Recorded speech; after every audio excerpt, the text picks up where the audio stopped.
Во студиото на Здраво Македонија, по 9 часот се дружиме со професор доктор Иван Анастасовски од Факултетот за физичко образование, спорт и здравје, доктор Васо Коруновски, гинеколог акушер и пејачот Јордан Митев. Останете со нас до 11 час.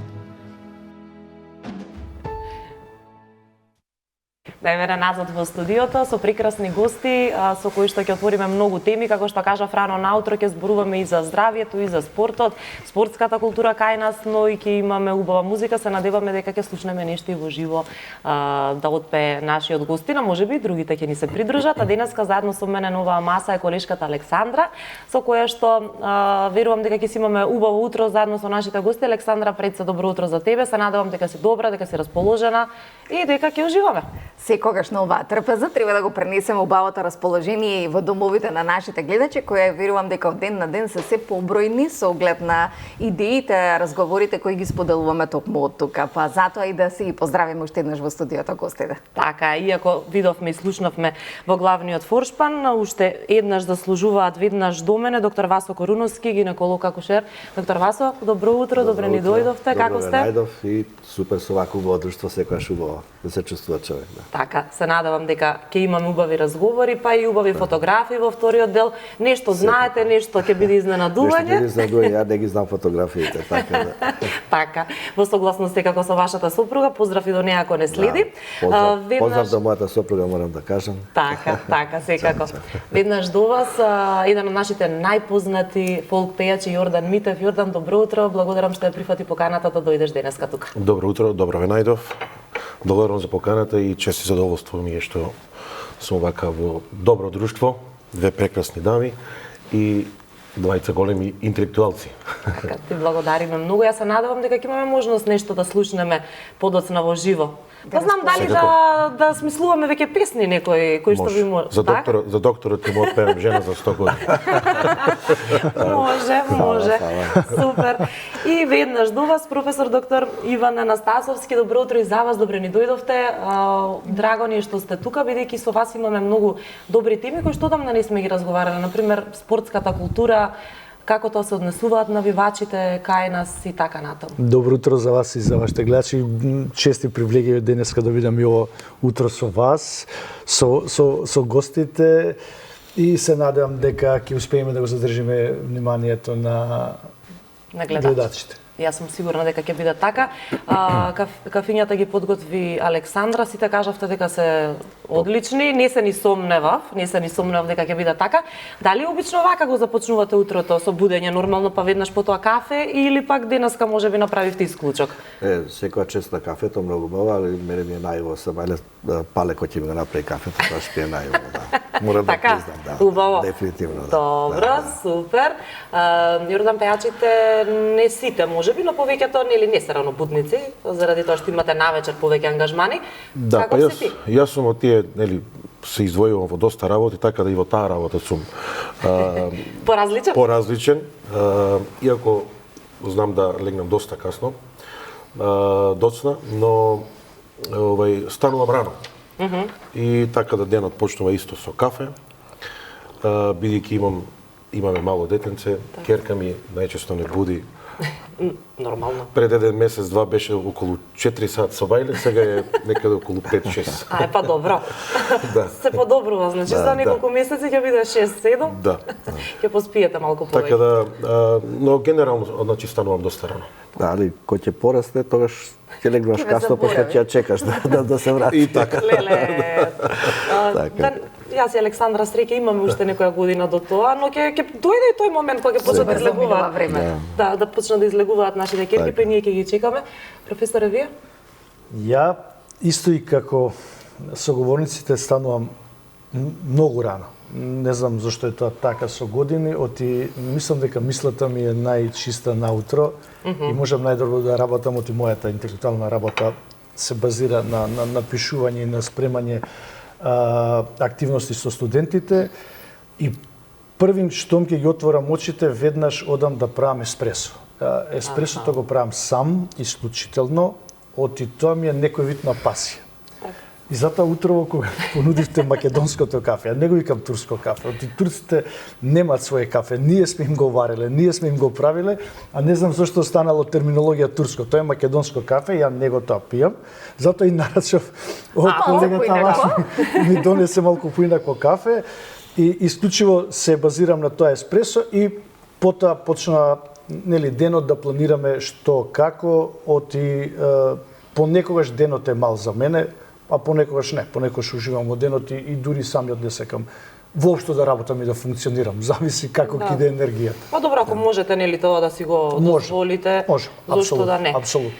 Добро, кога веќе те споминавте околу тоа што ви е потребно за да ви тече мислата, малку подоцна ќе се надоврземе и на оние колумни кои што вие ги пишувате, но најпрво сакам да го искоментираме она што се случува кај нас околу спортската култура. Спортските навивачи кај нас, ќе го споменам и оној настан кој што неодамна се случи кога требаше да има молчење во чест на загинатите во Кочани на еден надпревар. Се случи нешто кое што можам да кажам сите не натажи, па дури не згрози, толку да се нема емпатија, да се нема сочувство или како да кажам. Како тоа го оценувате? Зошто тоа се случува и во такви тешки моменти да се делиме на било која основа? Па во принцип, знаете, како историски спортот настанал како дел од културата и биле многу сериозно поврзани тие два сегменти со тоа што денеска на некој начин спортот се одвојува и станува посебна приказка сама за себе која е доста моќна и доста влијателна и буџетирана, ако сакате, од тој аспект.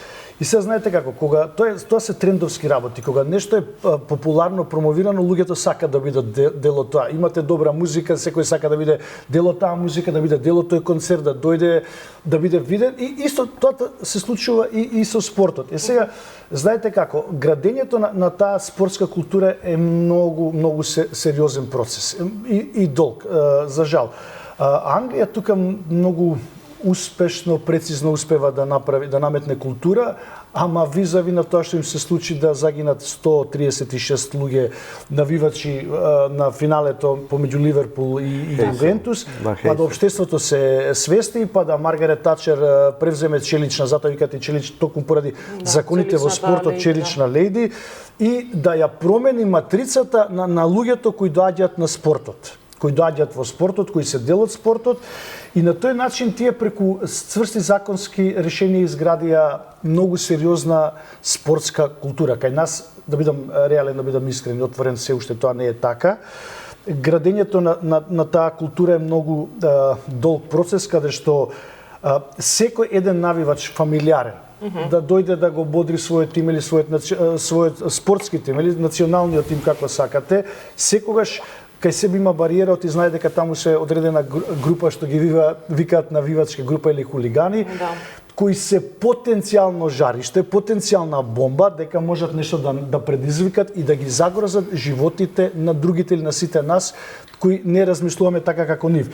И впрочем, што е она што го користат навивачките групи при правење на одредени девијантни појави во спортот? Оти спортот секогаш е промовиран на медиумите и многу лесно вие можете преку тоа да ја пренесете пораката. Дали сакате некој да навредите, дали сакате да политички нешто да покажете, дали сакате спортски некој, било како, и тука ви е најдобриот момент. И од тој аспект гледате како соживотот кој се гради долги години, ајде да не речеме од 2001 година кога се случи конфликтот, процесот на градење на соживот многу е лесно да го нарушувате во спортот или преку спортот, оти тоа е видлив. На концертот не е така, таму се поинакви условите, таму се поинакви околностите. И гледате како, за да јавноста го фати негативниот сегмент во спортот, вие ќе направите на минутно молчење намерно, нарочито да тоа делува во јавност дека еве не почитувате одредени, ајде тоа не се правила, да кажеме, тоа се моменти кои не граделе нас во одредени човечки моменти и некој тоа намерно ќе го наруши, дури до варијанта да ви изсвиркуваат химната или не знам што, се со цел да не ја пеат, да си го свртат вниманието према себе, визави према спортскиот настан. Како сега, например, да дојдем ја на концерт кај господинот, и се тоа е во центарот на вниманието, играта или неговата музика или сето тоа, и јас како дел од тој концерт, како поединец или група, да се обидам медиски тоа да го свртам према себе. Во спортот тоа многу често се прави. И се уште, за жал, ние не можеме да најдеме прецизна формула. Закон има, да се разбереме. И јас сум еден од носител на закони, поради тоа што го запаливме знамето на Англија овде во Република Македонија пред многу години, и го исвиркувавме со крици како мајмун поради бојата на кожа Сол Кембел, и бевме драстично казнети со 80.000 франци како федерација, и државата беше исменувана дека таа и понижувана дека таа пали символ на одредена држава. Што не е така, што како луѓе, што како поединци не сме такви, не имаме многу сериозна култура. Тоа е една мала група која што подсликува цел народ, за жал, а не сме такви. Многу е важно од кого е мотивирана и како е мотивирана. Тоа е клучот на сето тоа. Меѓутоа, јас сум убеден дека за се има решение. И верувајте, кога ќе изградиме една таква спортска култура и повторно публиката ќе се врати во спортските арени, на стадионите, во спортските сали, и спортот ќе делува многу поубаво, и тој ќе промовира државата во многу подобро светло. Вие имате ли време да посетувате, сакате ли да гледате спорт, да навивате ли за некој тим? Секако. Спортот е нешто што е нераскидливо со нашите животи. Ја порано играв и активно фудбал, така да дури имам една анекдота од клиника кога бевме на специализација, имавме еден професор кој што тие што не бевме завршени специјалисти, него се уште специјализанти, не викаше фудбалери. И еден ден некако останав сам на одделот, и он кога дојде вика, јас со фудбалери не разговарам. И ја знаев дека е тоа така, али кога шала кажав, кај знае човеков дека играм фудбал, може прати спорт. И така да тоа беше се погоди, да, така како шала го направив. Така да тоа е тоа, иначе сега дели пошто имам 4 деца, секој за секого навива. Една ќерка, таа е сепко принцеза во нашиот живот, пошто е една ќерка. Така навива едниот брат, обично така, јас така поред брат ми за Арсенал навивав. Да, сите 3 деца се за различни тимови, така навиваме и за Барса, и за Реал, и за ја лично за Јувентус, нормално, мој тим. Италијанско првенство. Па секогаш, да. И така. А и баскет, извини, само тоа да прашам, баскет без разлика на НБА сето тоа, али ова европска кошарка, поготово Партизан, сигурно ќе се сложите, нешто е као некој бренд посебен, нешто таму во Белград, ако сте биле на можност такмица да гледате, тоа е нешто стварно воодушевувачки. Спектакл кој може да го доживееме на многу блиска релација од Македонија. Ја се слагам со вас дека се може да се реши. Ако ова што го спомнате како пример дека кога Англија со сите тие хулигани кои што стварно убива и луѓе и по улица дури она, кога сега таму можеш да гледаш утакмица и без редари, без ништо. Затоа го кажам. Тоа е многу едноставно да се реши. Ако она може тоа да реши, може да се реши сега. Апсолутно. Јордан? Да, следам спорт. Не сум некој страстен спортист и навивач, меѓутоа, ете, чисто за да можам да се најдам во муабетот и да се вклопам со останатите мои другари и пријатели кои што се навистина доста фокусирани на спортот, значи отприлика гледам да се најдам некаде во тие води, но не сум премногу, да речем, страстен спортист. Добро. Да, сега во моментов, пошто више не можам да играм фудбал, нели, колена, години, повреди, сето тоа, сега играм тенис повремено. Супер, добро. Многу доктори играат тенис, така да верувам дека... Дури имам и такмичења некои со тоа што... Лайфстайл е тоа, лайфстайл. Не сум овој нешто многу добар во играњето, мислам играм добро, али не толку добар за да добивам таму некои турнири, али секогаш сум најдобро облечен на тенис, така. Може би не сте добри во спорт, така. И тоа е нешто... Ѓоковиќ да не лакоста да не... Не, баш, ја ги мешам тие стилови, пошто си го држам мој стил да имам разни стилови, али Ѓоковиќ е нешто дансереско. Може би во белиот спорт не сте одлични, но во она што го работите долги години сте и како одлични. Па споделете ни од прилика околу почетоците на вашата кариера, бидејќи презимето Коруновски, мислам дека и во Скопје и пошироко е познат. Па се трудиме да направиме бренд од тоа, ние да се вратиме сега малку на медицината, спортот е убава тема, можеме 5 дена да зборуваме за тоа секако. Али кои се најголемите предизвици во вашата област? Па некако, знаеш, ја кога завршував и кога почнав со специјализација, беа некако по-други времиња, мислам за сега е по-друго, али во тоа време беше некако помирно, некако имаше доста предизвици сето тоа, али ја бар успеав како нели завршен доктор па невработен и така, се воведоа специализации за невработени. Тоа беше прв пат државата го направи тоа, 92 уште далечната. И тука исто како една анекдота, имавме многу колеги кои што беа вработени и се жалеа дека ние, невработените, сме имале предност над нив, као, нели можеме да запишеме специализација, а они не можат, пошто се вработени. Нив треба да им даде организација кај што се вработени. И еднаш тоа така го кажав онака како ти дојде можеш да го кажеш, па вика, вие можете многу лесно да дојдете во нашата ситуација. Дајте си отказ и ќе бидете невработени. Така. А ја не можам да дојдам во вашата ситуација.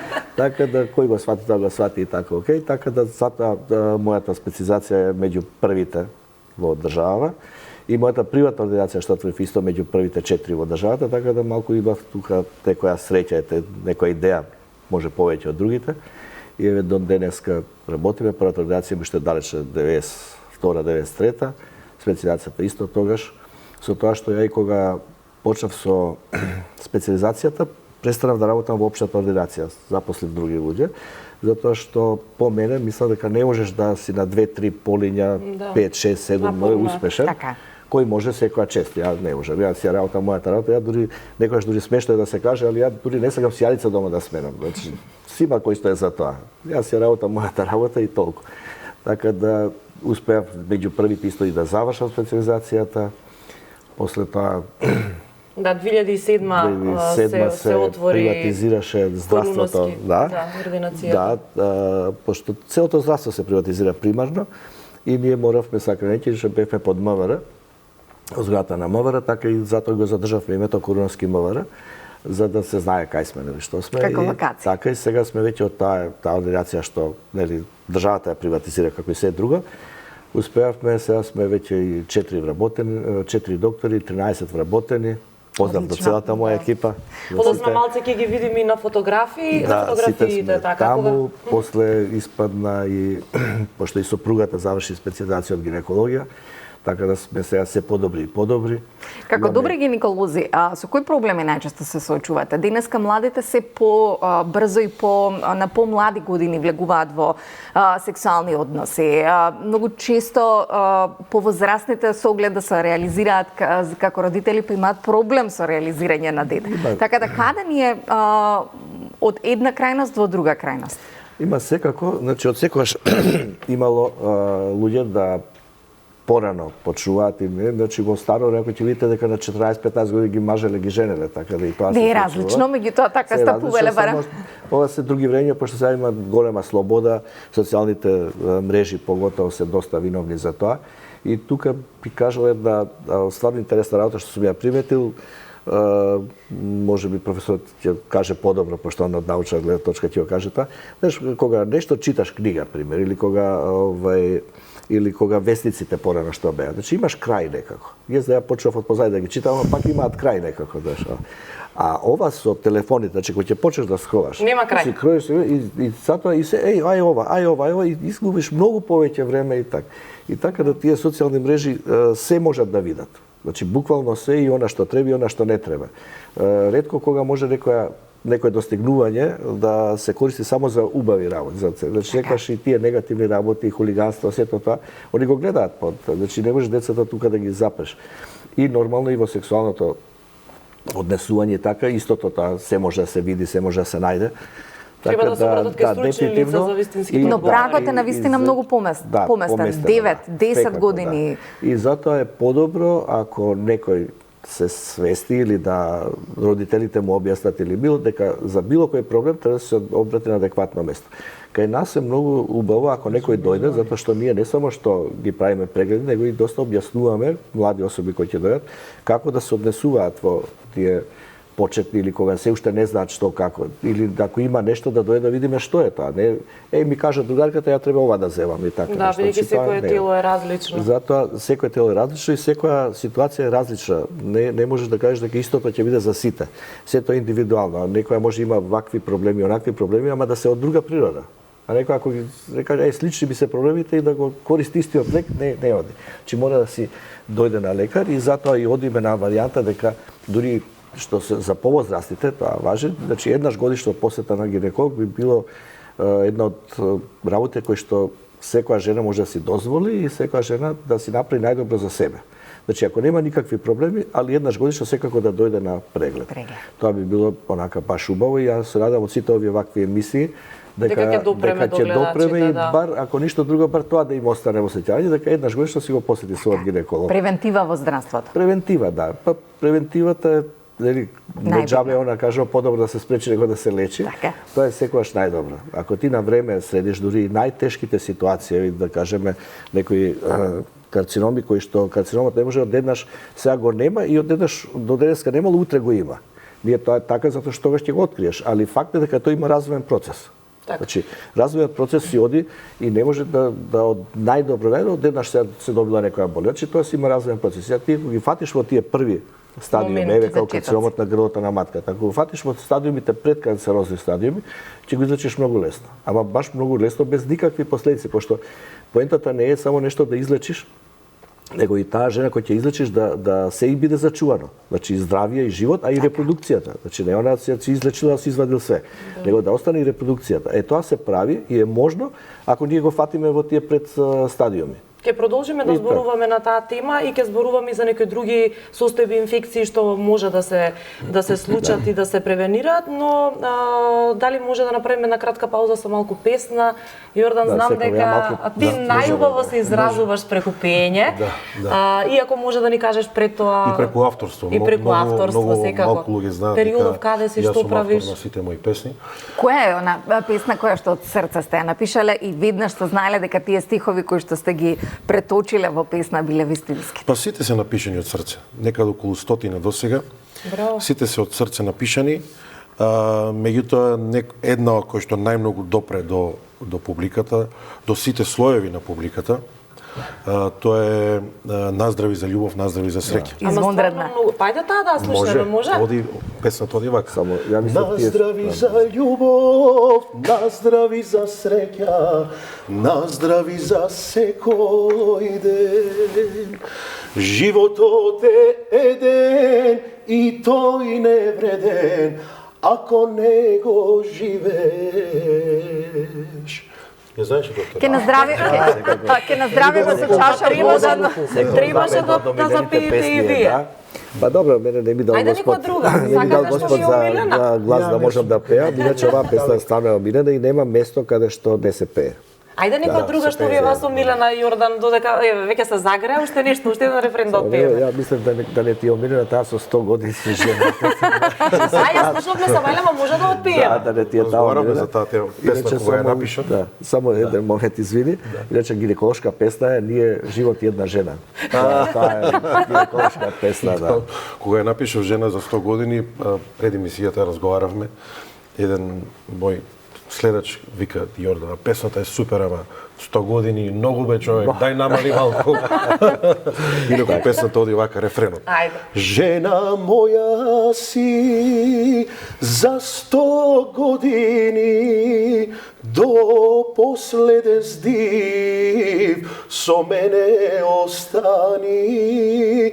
Ништо не сакам, ништо не барам, само вака да трае до века. Браво. Браво, Јордан. Морам да кажам дека, не бидејќи си тука, но навистина е така, еден од оние кои што кога пее, не знам, лицето ви се смее. Ама сериозно, значи толку Со емоција со жар, расположен. Ја мислам дека нема некој што може да седи и да не запее со тебе. Па јас најчесто моите настапи траат некаде активно пеење, отприлike околу 5 часа. Маша. 5 часа. 5 часа. Без Стоунс не пауза. може да направи толку. И мене воопште не тоа ми е сериозно, браво. сериозно, значи 5 часа без проблем. Како се подготвувате, бидејќи тоа бара физичко, ментално, буквално подготовка за тие 5 часа, таа енергија да ја дарите на публиката и да Па нема воспримите некоја посебна подготовка, нормално во прашање е голема километража и Искуство. и многу искуство. Меѓутоа има една работа која што не може да ја научите со ниту една титула, со ниту едно образование, иако ја, меѓу другото, јас сум и магистар по музички науки во одделот на оркестрацијата, но има нешто кое ќе ви го даде Бог, тоа е ваше и образованието само може да допринесе да тоа се нели збогати и да се надгради, но таа енергија и таа љубов кон работата, значи тоа е дадено од Бога и јас мислам дека го имам и воопшто не ми е проблем, значи 5 часа да пеам, 5 часа да зборувам, ќе се изморам, навистина. А 5 часа, едноставно со секоја песна, јас колку да добивам некој нов допинг, некоја нова енергија и тоа ме тера нонстоп напред. И додека не заврши, додека публиката не се измори, јас не може да застанам. Која песна најмногу ја доживуваат или да кажам пеат во еден глас со вас? Или има повеќе? Па има повеќе. За среќа јас направив доста песни кои што слушателите на народната музика, а и тие кои што не се баш слушатели на народна музика, кои што имаат допрено до моите песни, се имаат пронајдено. Пример, еве, повторно ќе се обратам кај докторот, еден негов познат колега, во една прилика еден ден ми се јави на телефон и вика, морам да те поздравам, ми ја свиреа во ресторан Наздрави за љубов, Наздрави за среќа и не знаев чија е таа песна. Така да, посебно ме радува кога луѓе кои што можеби не слушаат народна музика, но ќе се пронајдат во одредени мои песни. Ете, професори на професорски. Да. Ама него го слушам со внимание. Оти сега приметив дека пее со страст, со емоција така, на YouTube, кога слушам музика на YouTube. Долу ги на англиски говорам, ги читам коментарите како луѓето го доживеат и пејачот и бендот. И публиката, според мене, не сум експерт во тој сегмент, ама ја следам публиката, тоа ми е докторатот, behavior, однесувањето на луѓето и на поединците. Публиката од секој пејач или од секој бенд ја бара емоцијата. Која ќе ја види емоцијата, публиката многу полесно му се предава на пејачот. Барем ја така мислам. Апсолутно. Мислам дека на многу концерти за Тави Гора, но не на народ. Не сум. Добро, во ред секој си има, нели? Не е рес, не може да ме раззапне овде зашто не сум на тој тип на музика, ама тој правец кој ја го слушам. Професор, сметам дека тоа е кај професорите, емоцијата која што ја давате пред студентите. Дали така го задржат? Ако ја прифатат, ќе бидат подобри слушатели, ако не ќе ви заспиат. За да го задржиш да дојдат на предавање. Така е, апсолутно. Не сте завршиле работа, навистина е важно. Тоа е јавен настап е тоа, дали сте пред студентите, дали пред публиката, дали пред пациентите, тоа ви е тоа. Така е, навистина е многу важно. Ова една мала забелешка за професорот, дека народна или ваква така не е битна, стилот не е битен на музиката. Емоцијата е битна и поготово ова што како што кажа, негови се песни. Значи, тие не се народни песни, тие се негови. Да, тие се мои авторски песни. Авторско дава Да, апсолутно. Си ги прави, си ги пее, значи стилот сега дали ќе биде ваква или онаква музика не е битно. Битно е кога човекот си ги напишал и се негови лични, не се народни песни. Имате ли музика во ординација? Оди ли тоа поедноставно кога ќе ви дојде дама која што е? Имаме во чекалната, да, ама во ординација не. Ама народна не, затоа што ќе се направи многу гужва, ќе посветите да играат чочек. Пуштиме оваа песни или некои Наздрави за љубов. Нема да ќе треба да почнат да лепат на касетофонот. Да, може кога ќе се потврди дека некоја пример е премена, нели, од радост, од среќа може да пуштите народ. Еве еден предлог од нас, пробајте ли. Дајте бремените жени кои што се бремени да музика слушаат, практикуваат. Како не, па кога ќе излеземе надвор на вечер на некои вечери на музика и така, има полно наши пациентки трудници кои што си играат, си прават се. Не им дозволуваме се качуваат на маси, ама тука морам доктора да се надоврзам. Јас бидејќи бев трудна на мојата свадба, јас играв повеќе од тие што свира и пеа. И мајка ми, како вчера да беше, памтам, те молам симни се, те молам трудна си. Еве си се породи, все си е како што треба. Вчерашниот гостин што ни беше баш почесен гостин, тој Кипрос Николидес, тој е грк во Лондон што направил голема кариера и е најдобар моментов за гледање на трудници. Така беше на посета на клиниката за гинекологија и акушерство. Да, бевме и во Мериот имаше предавања и така сите лиценци што ги имаме за феталната морфологија, моментално доктор Пале ги има сите можни лиценци што ги нема никој во држава и пошироко, а и опремата ни е таква што никој нема, ние со Волусони сме, затоа поздрав до Владче од кај што ги купуваме тие апарати Волусони, кои што се доста скапи, али се многу квалитетни. И тој истото го кажа, као баш убаво да се запамти, дека да ја натераш жената, ако е трудница, да лежи, тоа е криминал. Да, Значи, треба да се однесува има како се ситуации чувствува. кога ти треба да предложиш мирување или дадеш боледување секако, значи не е секоја бременност најнормална, секогаш имаме некои патолошки бременности, али ако е во ред се и таа жена да лежи, тоа може само да направи проблем затоа што ти има проблем со проширените вени, со тромбоцитите, ти се згручи крвта и така, значи не е убаво лежењето како лежење. Така, бременоста не е болест, е состојба која што е... Бременоста, да, тоа е многу убава дефиниција, стално ја користам, че бременоста не е болест. Така. Да, не е болест, тоа е една состојба, сега ние немаме, можеби професорот ќе најде, иако со спонсорирани може ќе најде некој израз кај нас, затоа што србите имаат многу убав израз друго стање. Значи, сосема е исто, само е поинаква состојба. Поинак, тоа сака да кажам, поинаква Не, добро, состојба. ама ние го немаме, не можеш да кажеш поинаква состојба. Они кога ќе кажат друго стање, се знае за што е. А кога ќе кажеш поинаква состојба, може да биде за било Добро, што. и кај нас се користи друго Ама се стање. користи, ама сега да кажам како израз и тоа е сосема нормална состојба, каде што само е поинаква отколку кога не е трудна. Само се надоврзам на докторот. Ја работев многу проекти во водена средина со деца, прводеленчиња деца со попречено, со маргинализирани групи, ама многу проекти низ годините. Единствено што не успеав, не можев да го наметнам и не најдов добар инструктор, а тоа го видов како добра инспирација и пример во Словенија, ама таков им е базенот. Ти имаат physical activity, физичка активност за трудници и ние во базенот бевме во надворешниот дел како ние на Бродски. А ние во Скопје имаме базен за... Гледате вежбите. Да. Ги гледавме од надвор вежбите и викам како ова да го имплементираме кај нас. Професоре, ние во Скопје имаме базен децата каде да практикуваат спорт, а не да практикуваме други. Јас сам таргет групата им беа трудници. Да. За полесно породување. Така И во сум читал. Хрватска има исто, се порадуваат во вода. Имавме вежби за трудници, не во вода, ама вака вежби за трудници ги правев ја тие, ги организирав, мислам прво држава секако, пошто во полна работи прв сум правил нешто. И тоа прекина од која после више не можеш да стигнеш до толку, иначе ги вежбавме и тоа во школата 11 октомври имав изнајмена сала каде што доаѓаат трудници си вежбаа оние начини на дишење кои што можеш да ги употребиш при самото раѓање и да биде полесно и стварно имаше доста добар успех. Во А во вода Македонија е секако е реткост полесно. мажите да присуствуваат на параѓаат. Зошто? Имавме, јако бе во Чаир, имавме ние таква, во болницата Чаир, имавме една таква акција, Желба? Може падну да несвест. мажите може да присуствуваат, Сигурно. да. Можеме Ама да се имавме и западне. ситуации кај што паѓаа стварно. И јас присуствував. Вие, да? Да. Браво! Секоја Сопругата чест. се породи во Австралија. Таму е, мислам Там. дека предуслов и... Кај нив така. Така. Да, па немаше дискусија тоа дали Туку дека се знае дека може, треба да дали презува. Дали сакаш или не само, тоа е, да. Имаме кратко време пред реклами, само чувството да ни го Пренесете објасните. ни го чувството. па не знам, Страв, паника, некои љубов. измешани емоции.